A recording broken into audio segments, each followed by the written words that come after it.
नमस्कार फरीदाबाद, मैं दीपा मिश्रा। इस वक्त हम खड़े हैं सेक्टर 30 पुलिस लाइन में और आपको बता दें 30 मई 2023 को एक बड़ी घटना घटी थी फरीदाबाद में। दिन दहाड़े गोली चलाकर एक मर्डर किया गया था, अपहरण करके मर्डर किया गया था। हमारे साथ उनके घर वाले खड़े हुए हैं, जानेंगे इस मामले में अभी क्या आगे बढ़ा है मामला। जी सर, अभी क्या नाम आपका? मेरा नाम अनिल है और मेरा भाई नगेंद्र था, छोटा भाई था मेरा। और तो पुलिस जो सीआईए थी उन्होंने क्या किया, उस वक्त सिर्फ एक ही आदमी को उन्होंने अरेस्ट किया था। क्या नाम था जिसका अरेस्ट? पंकज। और हमारे पास सारे एविडेंस थे, घर से लेके रेकी करी गई है स्कॉर्पियो गाड़ी में। हम तब से लगे हुए, तो हम फिर उसके बाद जब हमें यहाँ पे न्याय नहीं मिला तो हम माननीय जो गृह मंत्री है उनसे मिले। उसके बाद हमारी जो इन्वेस्टिगेशन है वो स्टेट क्राइम में गई है और उसके बाद फिर हमने एविडेंस जो प्रूव इनको दिए हैं। और जो पुलिस ने क्या किया कि उन्होंने एक थार गाड़ी दिखा दी। शुरू से कहते हैं थार तो थी नहीं, स्कॉर्पियो है, गांव से स्कॉर्पियो में ही हुआ था कि स्कॉर्पियो है ना। हाँ, स्कॉर्पियो है और एक स्विफ्ट भी है। तो स्कॉर्पियो है और जो स्कॉर्पियो के साथ जो उसका एक और आरोपी था प्रवीण, उसको जाके अब अरेस्ट किया है, जो हम शुरू से ही कहते आ रहे थे, है ना। आप तो शुरू से बता रहे थे कि शुरू से बता साथ रहे में थे और हमने ये भी बताया है कि उनके साथ जो प्रवीण है उनके ये 27, 28, 29 तारीख को एक होटल में है सेक्टर 46 में, वहां रुके हैं सब के सभी लोग, जिसमें ये प्रवीण जो एक आरोपी जो अभी गिरफ्तार हुआ है और उसका साथी राहुल, ये दोनों पार्टनर हैं और ये 4-5 लोग थे। हम शुरू से ये बात कहते आ रहे हैं। अच्छा, मतलब घटना से पहले ये 4-5 लोग एक जगह रुके हैं, प्लानिंग करी इन्होंने, जो पूरी की पूरी जो रूपरेखा बनाई इन्होंने। गांव में जाते थे, इनकी गतिविधि क्या है क्या नहीं है ना, ये सब लोग वो थे, तब से इनको बताते आ रहे हैं हम। तो हमारे पास डिटेल है उस गाड़ी की, जो स्विफ्ट है HR51CD 9700। कोई सबूत है आपके हाँ, पास? मेरे पास देखो, हमारे पास फुटेज है, आप देखो। एक बार दिखा दें वो फुटेज। ये देखिए, एक मिनट, ये फॉर्च्यूनर है, ये सेक्टर 15 की है। और ये देखो, ये स्विफ्ट आई है, ये देखो ये स्विफ्ट आई है। और ये है आपकी स्कॉर्पियो, जिसमें ये जो पंकज और प्रवीण है। और उसमें स्विफ्ट में भी 3-4 लोग हैं जो साथ में थे। जी बिल्कुल। और आप देख सकते हैं फरीदाबाद, ये जो 15 सेक्टर जिस दिन घटना घटी है, ये उस दिन की CCTV फुटेज है। किस तरीके से पहले फॉर्च्यूनर निकली, ये फॉर्च्यूनर निकली जिसमें मेरा भाई था, और ये है वो स्विफ्ट। इसको आप देखोगे, जब यहाँ से मुड़ के आती है, इसका जो वे ऑफ ड्राइविंग है ना, वो आपको पता लग जाएगा। और इससे 500 मीटर पीछे हमने देखी तो स्विफ्ट पीछे थी, तो इसने फटाफट क्रॉस किया है। और ये एक गाड़ी पीछे लगी है स्कॉर्पियो, और स्विफ्ट गाड़ी है वो लगी है आगे, और मेरे भाई को ऐसे घेरा इन्होंने। और ये भी देखो ना, ये भी, अब इसको आप इत्तेफाक कह लो या क्या कह लो, कि जिस जगह पॉश एरिया सेक्टर 15 का, और वहां पर CCTV काम नहीं कर रहे। ये भी फुटेज निकली है CCTV से। नहीं, जो एग्जैक्ट जो जिस जगह घटना हुई है उसकी बात कर रहा हूँ मैं। बड़ा सवाल है फरीदाबाद, जिस जगह ये घटना घटी, दिन दहाड़े ये घटना घटी, दोपहर में करीब 1-1:30 बजे का टाइम, 10:30 सुबह 10:30 बजे का टाइम था। दिन दहाड़े ये घटना घटी थी और उस समय जैसा कहा जा रहा है कि सेक्टर 15 में एक भी CCTV फुटेज काम नहीं कर रहा। जहां पर ये वारदात हुई है, CCTV फुटेज थी, पुलिस ने नहीं ली। ये हकीकत है, क्योंकि मैं भी एक पुलिस ऑफिसर हूँ, सारी इन्वेस्टिगेशन मैंने भी की है। उसके बाद जहाँ ये होटल में रुके, वहाँ 2.5 साल पहले कैमरा लग रहा था, लेकिन SI जितेंद्र और सेठी मलिक वहां से रिकॉर्ड तो ले लेता, फुटेज नहीं लेता। जहाँ इलाके में क्या नाम है पूरा फुटेज है, वहाँ पे पूरे कैमरे हैं, होटल में कैमरे हैं। उसके बाद यही स्कॉर्पियो जो मेरे गांव में आई है, पुलिस इसको दिखा रही है, गांव मतलब एक रोड पे दिखा रही है कि क्या नाम है उसके गाड़ी पीछे लग रही है, अपने हमारे गांव से नहीं दिखाई फुटेज। उसके बाद यही स्कॉर्पियो मर्डर करती है, मर्डर मेरे भाई का जो मर्डर होता है इसमें ये इन्वॉल्व है। उसके बाद यही स्कॉर्पियो नैनीताल तक फॉर्च्यूनर का पीछा करती जाती है। मेरे पास सारे टोलों की फुटेज है, तो पुलिस इसको कैसे बचा रही है? अब बताइए ना आप। एक जो जांच अधिकारी है वो अपनी जांच में दिखा रहा है कि क्या नाम है आता स्टाफ, मतलब जो थाने का जो मालखाना होता है, उसमें एक बैग रखा बैग रखा जो क्या नाम है आरोपी ने बरामद कराया। 28/6 को ये बरामद हो रहा है। 30/6 को जब ये वारदात हुई तो ये थाने में बैग लाने वाला कौन था? सूची प्राप्ति में कहीं तो हो, आपने बरामदी दिखा दी थाने में। आने वाला कौन? इसको पेश करने वाला कौन था? आपने एक जांच अधिकारी अपने उसमें लिख रहा है जांच में कि क्या नाम है 1/6 को परवीन ने बताया कि आरोपी के दोनों फोन स्कॉर्पियो में रह गए। उसके बाद जांच अधिकारी अपनी जांच में लिख रहा है 23/6 को। 23/6 को उन फोनों को ले रहा है, मतलब आरोपी के फोन स्कॉर्पियो में रह जाते हैं, उनको बरामदगी ना मतलब उनको कब्जा पुलिस में ना लेके परवीन को दे दिए जाते हैं और 23 दिन बाद इनको बरामद कर रहा है। और जबकि परवीन को उसको पासवर्ड पता है। तो भैया ये क्या नाम है पुलिस ये जनता की रक्षा के लिए बख्शा उसके लिए है? यहाँ तो हम पुलिस में थे जो हमने अपने भाई की जांच को जो हमने इन्वेस्टिगेशन करी, ये चीजें फैक्ट आ गई सामने। अगर पुलिस हम मैं नहीं होती, आम आदमी होता, बड़ा आदमी होता तो फिर क्या कौन करता क्या करता? और इतने सारे सबूत थे, हमें ये कहा गया जब सब दिखा के कि ये जो है जो ये आरोपी हैं ये कानून के अपराधी नहीं है। बताओ, कानून के अपराधी नहीं है। हमने डे 1 से इंचार्ज सेठी मलिक को व्हाट्सएप पे हमने उनको लोकेशन भेजी कि जी यहाँ होटल पे इन्होंने 3 दिन रेकी करी है, आज तक वहां से डंप नहीं उठाए, वहाँ फुटेज है, फुटेज नहीं उठाई गई, किस लिए? और इनको बचाने के लिए पॉलीग्राफी करा रहे हैं। भाई जो मर्डर में शामिल है, जो अपने मुंह से कबूल रहा है कि जी मेरे से गलती हो गई, मैं रेकी में शामिल था, जब उसने सेठी मलिक के सामने ये बात कह दी उसके बाद भी वो कहते मानवता का अपराधी है। मैं अधिकारी का नाम नहीं लूंगी।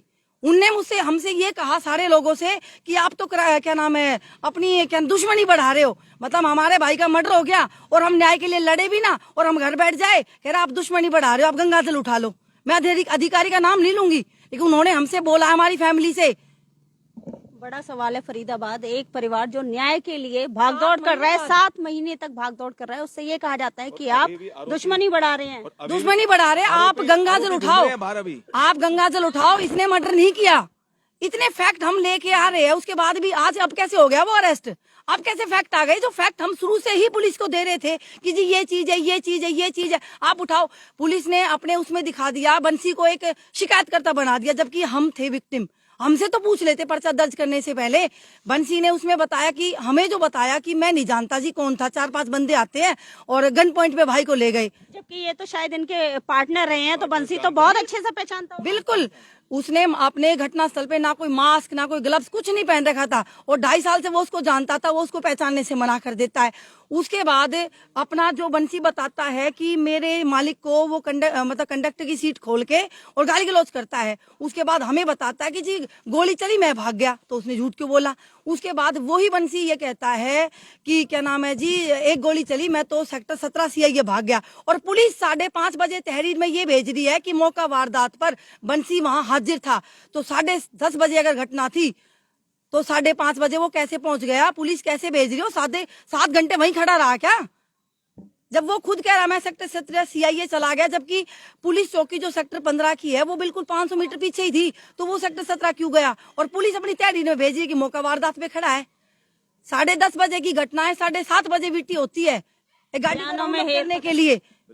4 स्टेट क्रॉस करके चला गया। फरीदाबाद पुलिस ने कहीं भी राउंड ऑफ विटी होती है शाम को। फरीदाबाद पुलिस ने कहीं भी एक विट्टी उसको राउंड अप करने के लिए नहीं। आज तक स्नैचिंग हो जाती है ना, 1 मिनट में विट्टी आ जाती है कि ये मोटरसाइकिल ये गाड़ी स्नैच करके भागी, आपको राउंड अप करो। और पुलिस ने तो बड़ा मर्डर हो गया, राउंड मतलब कहीं 4 स्टेट वो क्रॉस करके चला गया। कितने नाके थे? उसके बाद पुलिस तो जो मेरे भाई का जो फोन था वही मैंने इंचार्ज को भेजा कि जी मेरे भाई की ये नंबर है, ये मतलब चल रहा है। लोकेशन में मैं पहुंची, सारे टोलों की फुटेज मैंने चेक करी। उसके बाद मैंने अपना जो मेरा फास्ट ट्रैक था भाई की गाड़ी में वो मेरी उससे कट रहा था, मेरे फोन से मैंने सारी डिटेल है कि सेठी मलिक को भेजी। मैंने फिर फुटेज चेक करी, वो मैंने इंचार्ज को भेजी कि जी गाड़ी में मुझे पंकज दिख रहा है, मेरा भाई नहीं दिख रहा। तो पुलिस कर क्या रही थी जब ट्रेसी मैं कर रही थी मुकदमा? पुलिस क्या कर रही थी? और करे अपने घर चले जाओ, बताओ आंटी 4 बजे तक तुम्हारा भाई आ जाएगा, तो बेटा आ जाएगा। कितना मैं तुरंत पहुंच गई हूँ। मेरे बेटा का जब फोन आया, नगेंद्र जी की माता जी हैं। बंसी का फोन आया, मतलब उसका भाई आया मेरे घर, मैं तुरंत पहुंच गई हूँ। मैं कहीं पता नहीं, मेरे को तो थाना SCI थी क्या थी, वहाँ बोले कि होता है वहाँ बंसी बैठा, वहाँ बंसी भी ना मिला। फिर मैं बोली कि कहाँ है बंसी। फिर 15 सेक्टर आए हैं, 15 सेक्टर वाले बोले माता जी आप घर जाओ। मैंने कि ना मेरा बेटा बंसी ले आया है, मैं बंसी की रिपोर्ट करूंगी। बंसी ले आया, मैं बंसी मुझे क्या पता बंसी। मैंने बंसी फिर आ गया। बंसी बोला कि माता जी 4-5 है। मैंने कि 4-5 है नहीं बता, तेरे पे इतनी भारा गाड़ी था ना चढ़ा के ना दी। मेरे बेटा कौन ले गया मुझे पता नहीं, दाढ़ी वाले। ताकि बंसी उसको जानता था, पंकज को। बंसी ने कुछ लालच है जो मेरे बेटा के गैल मरवाने में शामिल है बंसी, बिल्कुल। और मैं हाथ जोड़ कर नीलवीर साहब अभी बंसी की गिरफ्तारी हुई। हाँ कि यह फरीदाबाद पुलिस है। ये देखो इनको मैं ये कह रही हूँ कि हम तो चलो ढूंढ लिया, पर किसी की माँ, किसी की बहन, सबके घर उजड़ जाए, इनके जिनके मर्डर हो। मैं हाथ जोड़ के कह रही हूँ पुलिस सख्त सख्त कार्रवाई करे पुलिस के ऊपर, जो मेरे बेटे की गैल हुई। पर हम छोड़ेंगे नहीं। अभी भी आरोपी जो है, जो 3-4 आरोपी हैं, छोड़ेंगे नहीं, दम तक नहीं अभी भी छोड़ेंगे, कहीं तक बाहरी है नहीं वो, बाहरी अभी भी आरोपी जो है, जो स्विफ्ट वाले आए हैं, जो बता रहा हूँ, बाहर राहुल मान रहे है हैं, जो हमें पार्टनर है, दम वो भी बाहरी तो है। वे बाहर घूम रहे हैं, उन्हें पुलिस पकड़ नहीं रही है। एक पकड़ा अभी। मैं यूँ कहती हूँ कि जब ये वारदात हुई तो मैं मौका मतलब उसके बाद सीधी अपने भाई को ढूंढने के लिए जो मैं टोलो पे गई हूँ, तो मैंने SHO सेंट्रल थाने को बतौर व्हाट्सअप मैंने कर दिया था गाड़ी नंबर ये कि ऐसे ऐसे भाई ये गाड़ी मेरे गांव से लग रही है और ये पंकज मुझे दिख रहा है, जो कि मैं पंकज को जानती हूँ। सबूत के तौर पे आपने मैंने उसको व्हाट्सएप पे पहले भेज दिया था सब कुछ। उसके बाद भी पुलिस ने हमें नहीं बताया कि पंकज था, हमें नहीं बताया, हमें तो छुपाया गया है। ये तो फैक्ट थे कि हम इस चीज में लगे पड़े थे। अगर मेरा भाई ना मिलता, आप पुलिस में ना होते तो क्या होता? मैं कहती अगर मैं पुलिस में ना होती, मेरा भाई ना मिलता, तो पुलिस क्या बताती? ये तो अननोन अपना चालान देके तो कर देते जी, पता नहीं कौन था, ये तो निकाल देते। इन्होंने तो हमें बताया भी नहीं। अगर मैं खुद इसमें इन्वॉल्व नहीं होती, फुटेज चेक नहीं करती या ट्रेस नहीं करती, तो पुलिस हमें बताती नहीं पंकज था। लावारिस लाश बोल के उसका वो सब ये कर- देखो भाई ना, आप ये देखो ना, नैनीताल तक वो लेके गया है और मैं अपने भाई के साथ टोलो की फुटेज चेक कर रही हूँ, डिटेल चेक कर रही हूँ। तो पुलिस कर क्या रही थी जब मैं उनको भेज रही हूँ? ये ट्रेस जो करा है ये मैं उनको भेज रही हूँ व्हाट्सएप पे कि सर ये गाड़ी है, ये यहाँ दिख रही है, सर इतने टोल कटे। उसके बाद पुलिस जागी है, उसके बाद पहुंची है वहां पे मेरे बाद। मेरे से पहले ही पहुंच जाती ना पुलिस है तो। अब इन्होंने क्या किया, जब पंकज जब इसने इसको सरेंडर किया, इससे पहले इसके भाई को गिरफ्तार किया, हाँ, है ना? तो किस आधार पे किया? गिरफ्तार कर लिया, फिर को छोड़ भी दिया उसको। मतलब मैं यूँ कहना चाहती हूँ कि पुलिस ने आरोपी ने अपने आप को 22/6 में अपने आप को सरेंडर किया था, तो पुलिस ने 20/6 को किस आधार पर इसके भाई को अरेस्ट किया और फिर 120 में उसके बाद किस आधार पर से डिस्चार्ज भी करा दिया? बंसी अभी तक अभी तक नहीं। तो वो एक मतलब ये एक आपको लग रहा है गंभीर विषय है, भैया आपने उसको अरेस्ट कर लिया, जब कुछ फैक्ट ही नहीं थे तो आपने अरेस्ट क्यों किया? अगर फैक्ट है तो आपने छोड़ कैसे दिया? ये दुकानदारी है कि किसी को पकड़ लो फिर बाद में छोड़ दो? लगभग 20-22 दिन तक, जब तक मेरा नाम धर्मपाल डागर है, मेरे छोटे भाई थे नागेंद्र, मैं उनके मामा का लड़का हूँ। 22-23 दिन बाद में जब आके आरोपी अपने आप को पुलिस के सामने सरेंडर करता है, वो 22-23 दिन तक कहाँ रुका, कहाँ उसकी गाड़ी बरामद हुई?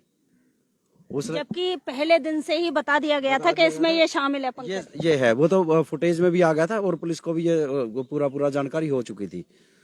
उसके बाद में आरोपी कहाँ कहाँ किस किस के पास में रुका है, वो सारी चीजें पुलिस ने छुपा ली।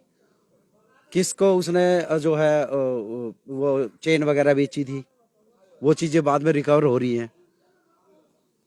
तो वो लोग जो शामिल थे, वो उनको क्यों पुलिस बचा रही है? बाकी लोग जो इससे पंकज के साथ फिर शामिल जो लोग स्कॉर्पियो और ये जो पूरी की पूरी टीम थे, जो स्विफ्ट वाले हैं, ये टीम आज भी बाहर घूम रही है। इसके बारे में पुलिस को पता है, लेकिन वो सिर्फ हमें नहीं बताना चाह रही है, ना वो पर्चे में दिखाना चाह रही है उनको। इससे मंशा क्लियर है कि को उसमें भी नहीं डाला गया है। नहीं डाला ना उसमें। जो स्विफ्ट वाले हैं, जो मैंने जो अपना खुद से पता लगाया होटल में कि ये 4-5 लोग थे, मैं चाहता हूं कि वो 4-5 लोग कौन है, पुलिस उनका पता लगाए, वो कौन है, और तभी ये कुश्ती सुलझेगी। क्योंकि उनको जो ये प्लानिंग हुई है, इन्होंने वहाँ 3-4 दिन रुके भी हैं और जो भी किया है इन्होंने, वहाँ पर लड़कियां बुलाई। मैं चाहता हूँ कि सब के सब आए और वहाँ पर वो सब जानते हैं, पुलिस उनके बारे में पता लगाए वो कौन कौन थे और उनसे पूछे कि प्लान में क्या। अभी आप लोगों को खतरा महसूस नहीं होता? बिल्कुल खतरा है जी हमें। बाहर घूमने जब जब अधिकारी हमसे ये कह रहे हैं कि क्या नाम है, आप दुश्मनी बढ़ा रहे हो, आप दुश्मनी बढ़ा रहे हो, ये मर्डर इसने नहीं किया, आप पीछे हट जाओ, आप अगर इसने मर्डर किया तो आप गंगा जल उठाओ, आप सोच सकते हो? हम तो नहीं बोले गंगा जल में नहा भी लेंगे, हम तो भर लिया बाल्टी है, कुछ करते सही मतलब हमें पूरा 1.5 था यो, पूरा 1.5 USSO इसकी मिली भगत है जाने भी। आप क्या के रिश्तेदार लग गए हैं ये, आप समझ रहे हो हैं? इस चीज को? क्या इसके रिश्तेदार लग गए हैं जो इन्हें बचाया है? हैं बेटी हमन बेरा जो कर हम रह रहे हैं। हम बर्बाद हो रहे हैं, बिल्कुल दर दर घूम रहे हैं, हम भटक रहे हैं, पर हम झुकेंगे नहीं तब तक हम अपने बेटा का इन कातल ने फांसी के फंदे पे न चढ़ाएंगे। न्याय के लिए 7 महीने हो गए हमें, न्याय के लिए मतलब दर मतलब भटक रहे हैं हम, और तभी भी न्याय नहीं मिल रहा है। फरीदाबाद आप देख सकते हैं, ये जो परिवार है, आपको एक बार घटना बता दें, 30 मई 2023 को सुबह 10:30 बजे करीब दिन दहाड़े गोलियां चली थी सेक्टर 15 में। नगेंद्र चौधरी जी थे, उनकी गाड़ी थी और उसी गाड़ी में उन्हें किडनैप किया गया और ले जाया गया, और यहाँ से लेकर फरीदाबाद से लेकर वो नैनीताल में उनकी बॉडी रिकवर हुई थी। 4 दिन बाद उनकी बॉडी रिकवर हुई थी। और ये जो परिवार है, ये उनका परिवार है, माँ है, बहन है, भाई हैं, और ये सब पिछले 7 महीने से न्याय के लिए दर दर भटक रहे हैं, इसी उम्मीद में कि भाई चला गया, बेटा चला गया, लेकिन जो दोषी हैं उनके खिलाफ सख्त से सख्त कार्रवाई हो, उन्हें उनके जो गुनाह किया है उसकी सजा मिले। जोड़ेंगे फरीदाबाद आपको ऐसी अन्य महत्वपूर्ण खबरों के साथ। बहुत बहुत धन्यवाद।